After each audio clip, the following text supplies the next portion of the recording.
Fighting for truth, justice, strippers, and whiskey. Did I mention strippers? Oh, God. Oh, yeah, right there. I'm leaving right after this drink. Rock and roll, whiskey, and other stories with Bryan Shaw. Cheers.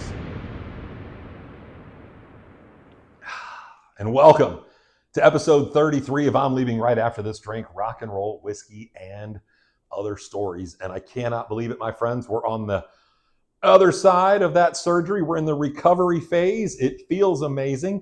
Going to get to more of that here in just a second.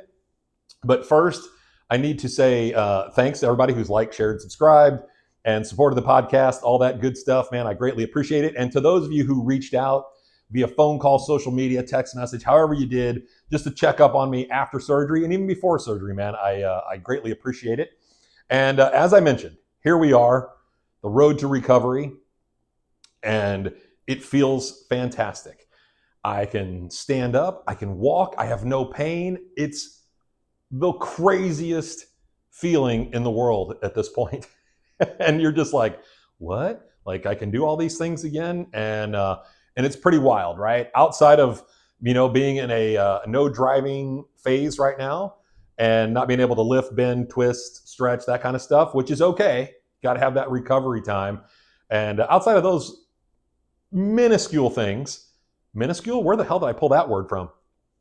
Outside of those little things, like, that's really it, man. I feel great. I've been sitting around playing a lot of guitar, watching a lot of fucking YouTube, and I'll get into that in a second too with the YouTube stuff. But let me just tell you a little bit about like the surgery and how it went down and how fucking amazing it feels right now. So I've said that already like 6 times, and you'll probably hear it another dozen before I get done with this podcast. But you go in for your pre-op, and you're kind of chilling back there, and and you're in your hospital gown, and as soon as you put that robe on, you're kind of like, oh, dude, this is kind of weird, right? You got your hospital robe on, like your boxers and the socks, and you're like, yeah, I'm fucking styling. And you also feel a little bit weird, right? Because you're not used to wearing that kind of thing, and it's just kind of odd. And you're kind of like, and the girls got to do whatever they got to do, and you're kind of like, in this case, it was girls. I know there's male nurses, the whole thing. So you're always like, it's kind of weird, whatever. But you know what? No matter what you're in for or what you're having done to you from them, they've seen it, been there, done that, seen it all. You know what I'm saying? Like, good for them. God bless those people that are able to do that job, because never a chance in hell would I ever think about being a nurse. Never would I have ever thought about that. No way. So anyhow, get all the pre-op stuff done. And, of course, they ask you the same questions, like between like the front desk person and the anesthesiologist and the 18 people in between. Do you smoke? Do you drink? Do you vape? Do you have high blood pressure? Do you take pills? Do you do this? Do you do this? There must be 25 questions, right? And lucky for me, I'm in pretty good health outside of the back issue, that I'm like, nope, don't smoke, don't vape. I drink a little bit, not a ton, not what you would consider to be an issue, I don't think. And then, you don't have high blood pressure. You don't do this. I've never had a surgery before until today. Like, and they're looking at you like you're lying to them, because I think they're so used to people having all these other issues that they're just kind of like, are you sure? Like, are you telling us the truth? And you're like, of course. Like, I'm not lying to the fucking doctor, man, especially not on surgery day. So that's kind of crazy. And you got to tell, of course, everybody. Like I said, it's not just the one, it's everybody along the way. And then, so they got the IV drip going in you for, in this particular case, it's about an hour and a half. So it's a slow little drip running through. They come in, and the anesthesiologist comes in and tells you, hey, we're going to do this, this, and this. And you're like, okay, cool. So finally, it's my time, right? There was one other person in front of me. It's my time to go. They're wheeling me back. And you're like, just kind of laying there like, you're starting to get a little woozy. They've cranked up the IV by that point. And of course, they tell you like, hey, we're going to swap out this IV for this, which is going to put you to sleep. And you're out. Like, it was so crazy. I'm like, if they could have said anything after that, I would have never heard it. Like, it was the funniest thing. Within a split second, I was out. Next thing I know, I wake up, and they're like, Bryan. I'm like, oh, and I'm kind of waking up out of the fucking haze of the anesthesia. I'm like, You okay? I'm like, let me figure out where the hell I'm at. And they're like, you feel okay? And I'm like, outside of my back on fire, I feel fantastic. And they're like, well, that's normal. So there's like this burning sensation that's going on in my back from the incision and the surgery and everything. They're like, that's okay. That's normal. That'll go away, this and that. You know, they asked me if I can get up to get dressed and whatever. I'm like, no, I'm still like way dizzy and everything. So, finally, I guess I probably waited about 45 minutes or so and was able to get up, get dressed, walk to the restroom, change back into my clothes. And I'm like, holy shit, I can already feel that there's no pain anymore. Oh, like it was so crazy, man. I was like, wow, this is fucking insane. And they give you all the stuff like not to do. And they're like, when you get home, you're going to walk every hour, 5 to 10 minutes, as much as you can, get that blood flowing, all this stuff. And I'm like, seriously? Like, it's just crazy to think about when for the last 3 months, I've been limping around and, being in so much pain, sitting and standing and the whole thing, man. So it was just absolutely insane.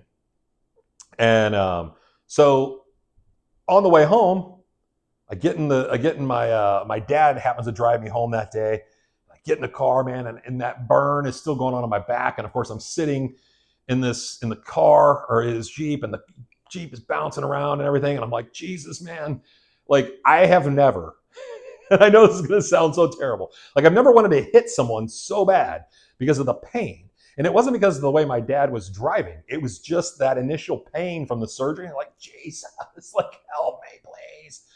And, finally get to the Walgreens, get my medication, pop one of those pills, man, and boom, the burning's gone. I'm like, oh, I feel okay. The world is going to be a better place. Like, it's pretty crazy, man. And like, ever since then, dude, it has been just the best.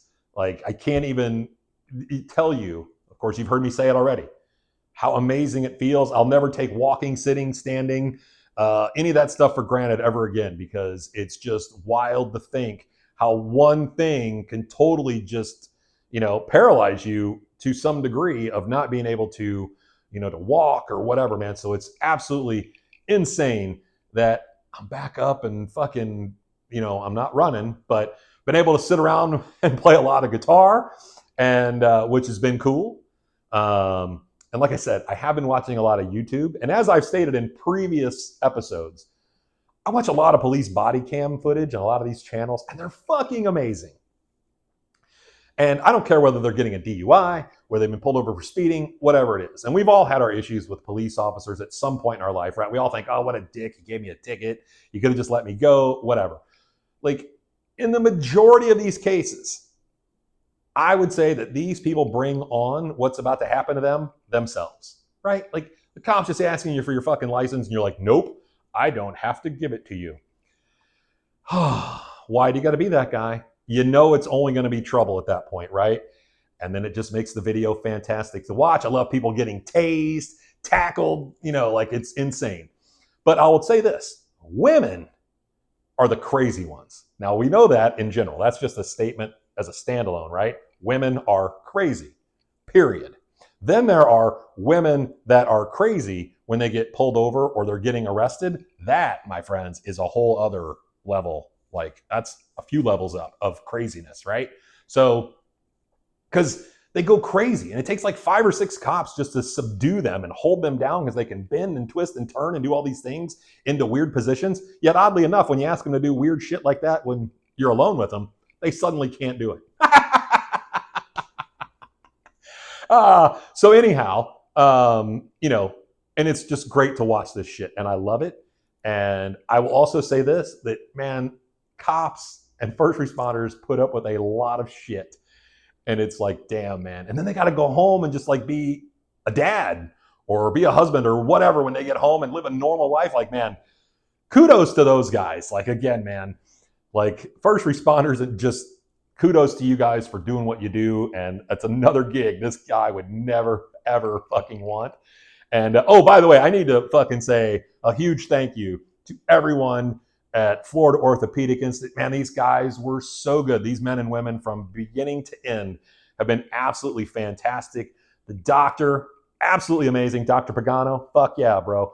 Like everything, top notch, great surgeon, the whole thing, man. So yeah. Anyhow, here we are back to the back to where we were. And so yeah, if you guys want to watch some of this stuff, like if you're like, dude, that'd be kind of fun to see. Some of these channels are pretty cool.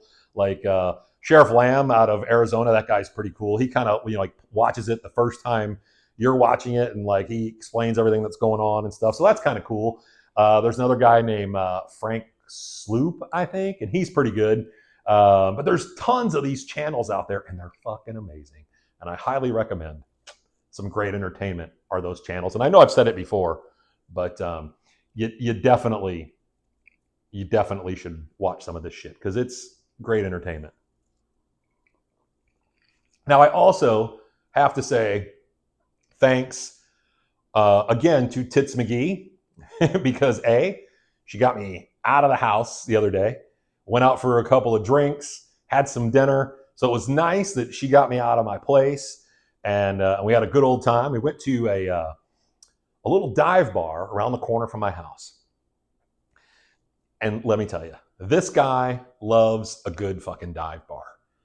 But this dive bar, something else. Now we walk in there like, I don't know, like 4:30 or something in the afternoon. And there's nobody in there. There's like 4 or 5 people in there. And we happen to sit down at the end of the bar. And this guy is 2 seats over from us.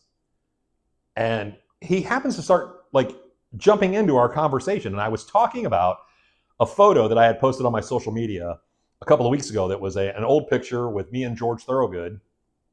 And their AI had animated this photo.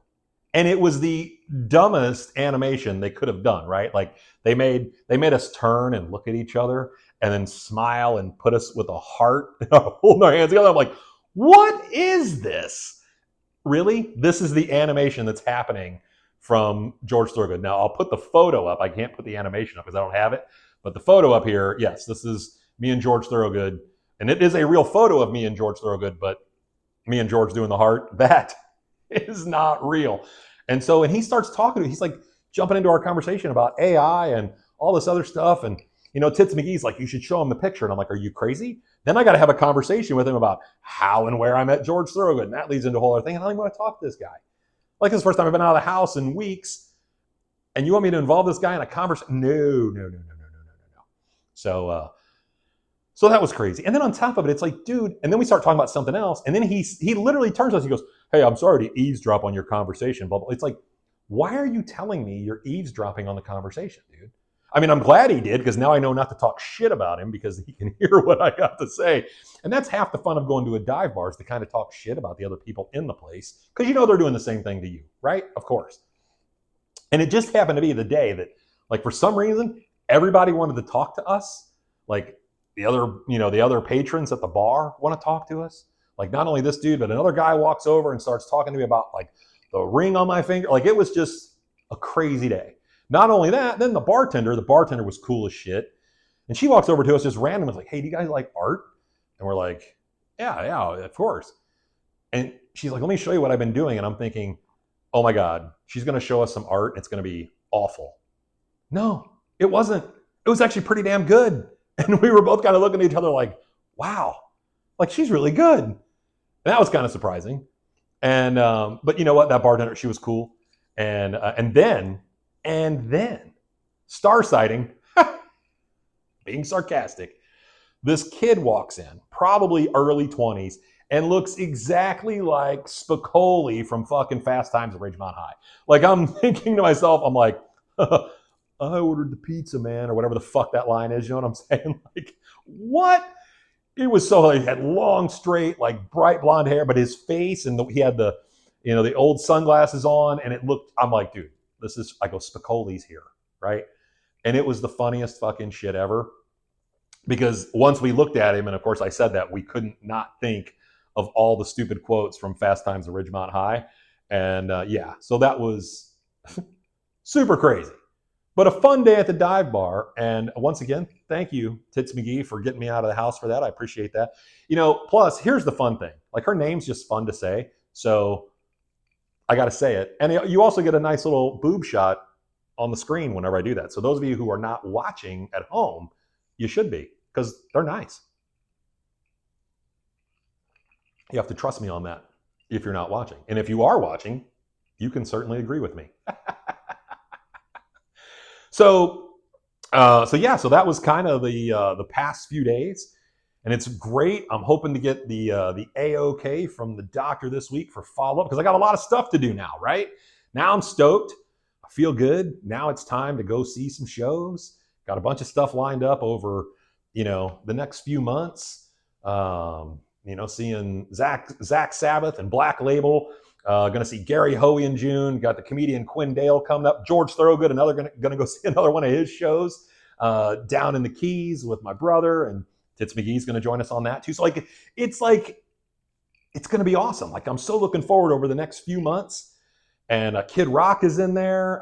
Who else is in there? My friend Randy will be back in town with the band Chicago, and I think Styx is going to be with them when they roll through town in the summer. So man, just a ton of shit going on. And don't worry, I haven't forgotten about the Rob Zombie story that I promised you in the last episode. I'm holding back on that one, because that's a really good story. And I'm seeing if I can still get in touch with my friend and see if we have any of that audio from that night. Because if we do, then nobody can go, oh, you guys were, he's not a dick, blah, blah, blah. Trust me, Rob Zombie is a fucking miserable human being. I don't know why he shouldn't be, but for some reason he is. And he definitely was to us that day. And we were just a couple of radio jerk-offs. So I get it, but he doesn't have to be that way. But he is. And I happen to like promoting the fact that I think he kind of is. So with all that being said, still got the interview things happening, moving forward, getting those lined up. I know I've been promising you those for a long time, but we're still going to keep those under the 20 minutes if I can, because that's what we do here. And yeah, man. So here we are. We're on the home stretch of the recovery. We're not really the home stretch. We're kind of in the beginning part of the recovery stage. I know I still got another, few weeks and a couple of months to kind of really make sure that everything is working again and back in business or whatever. I don't even know what to fucking say other than I am fucking super happy that I feel the way I do, and we're moving forward and all is good. And once again, thank you guys. I greatly appreciate it. Like, share, and subscribe. You know the fucking routine. Thank you. And we'll see you next time. Thanks for listening. Please like and subscribe. You dig? God bless the internet.